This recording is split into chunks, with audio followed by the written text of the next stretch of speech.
Sud Radio Bercoff dans tous ses états. Grenoble, un nouveau mort par balle, mort et encore mort, c'est terrifiant.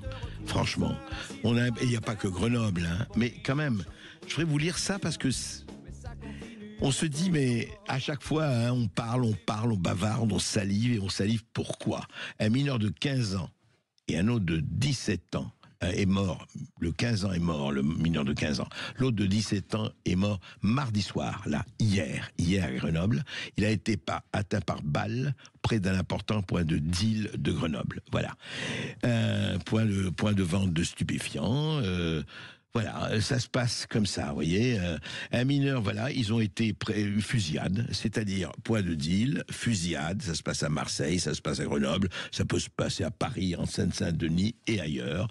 Voilà, les deux adolescents ont été visés vers 22h, c'était hier, par deux individus se déplaçant à trottinette dans le quartier Hoche. Un lieu identifié comme point de vente de stupéfiants, a précisé le procureur adjoint de Grenoble, François Touré de Coucy, dans un communiqué. Voilà, l'un des blessés est décédé, l'autre a été transporté au centre hospitalier. Selon le Dauphiné libéré, une demi-douzaine de coups de feu auraient été tirés avec une arme de poing, plusieurs douilles ont été retrouvées sur place. Le jeune tué devait être jugé le 16 novembre pour détention de stupéfiants. Il avait été placé sous contrôle judiciaire avec interdiction de paraître dans le quartier Hoche. Et oui, aujourd'hui, on ne met nulle part, on n'arrête pas, on ne met pas en détention parce que il y a plus assez de prison. Qu'est-ce qu'on lui dit? Écoutez mon petit, écoute, t'es pas bien ce que t'as fait, c'est pas bien. On t'interdit de revenir dans le quartier Hoche. Voilà, on t'interdit, et ben lui il revient, hein, c'est la drogue, c'est le deal, etc. Et il revient, il se passe ça. Il se trouvait placé dans un centre éducatif près de Grenoble et avait été déclaré en fugue depuis mardi. Voilà, ben, évidemment, et on sort de ce centre éducatif, très bien. Depuis le début de l'année, plus d'une vingtaine d'épisodes de violence par arme à feu liés au trafic de drogue ont été recensés sur le territoire de la métropole de Grenoble. Les autorités n'hésitant plus à parler de guerre des gangs, Dimanche soir, eh bien, c'est un homme de 47 ans qui a été tué par balle en pleine rue à Saint-Égrève, au nord de Grenoble. Et puis, le 10 octobre, un fourgon blindé de transport de fonds attaqué par des hommes armés. Et puis, septembre, Lilian Dejean, un employé municipal de Grenoble, a été tué par balle pendant qu'il intervenait sur le site d'un accident de la route par un homme toujours en cavale, etc.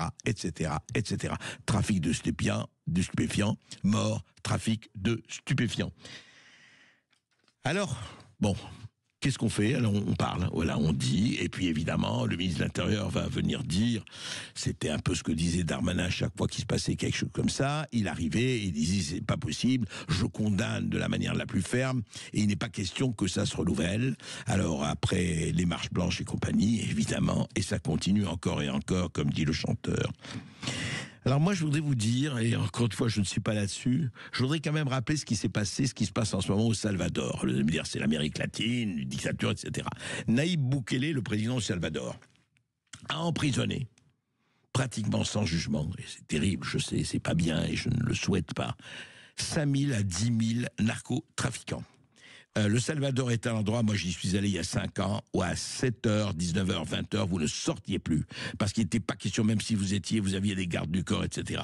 Le Salvador était dans la ville, en tout cas, c'était impossible de sortir.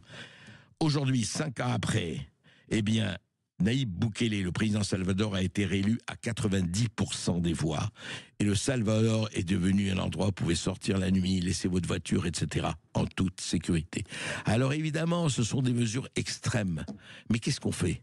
Vous savez, c'est un peu fatigant à voir. Alors, qu'est-ce qu'on fait? On attend. Est-ce qu'il faut quand même, je ne sais pas moi, est-ce qu'il faudra attendre que chacun se défende? Est-ce qu'il faudra attendre que chacun porte des armes? Il faudra attendre quoi?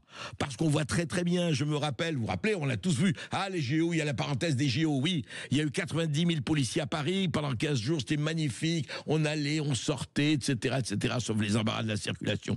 Et après, ça recommence. Et après, on dit oui, il faut. On va en parler d'ailleurs avec Patrice Huban sur le nouvel essor français. Parce que le nouvel essor français, aussi, il y a le pain, il y a la sécurité. Et la sécurité, c'est pas rien. D'ailleurs, il est bien placé pour en parler. Mais pour revenir à ça, et simplement, je voudrais dire, vraiment, quelles que soient les presses qui nous gouvernent à droite, à gauche, au centre, en haut et en bas. On ne peut pas continuer comme ça. Sinon, vous aurez à avoir, et que vous le vouliez ou non, il y aura des gens qui ne vont pas accepter de se faire dépouiller en permanence, de se faire tirer en permanence, d'accepter surtout les points de deal. Parce que le problème est là. On dit oui, il ne faut pas toucher les consommateurs, effectivement, ils ne sont pas responsables. Qui est responsable? Mais qui est responsable dans ce pays? De quoi que ce soit, de ce point de vue-là. Qui? Non mais on pose la question, je dis pas que c'est facile. Facile, nous avons le ministère de la parole, il est facile le ministère de la parole. Mais quand même, il y a des gens qu'on paye pour qu'ils agissent. Est-ce qu'ils agissent ou pas? Voilà, c'est posé, encore une fois, on le repose, à Grenoble ou ailleurs. Qui nous protège et comment on nous protège?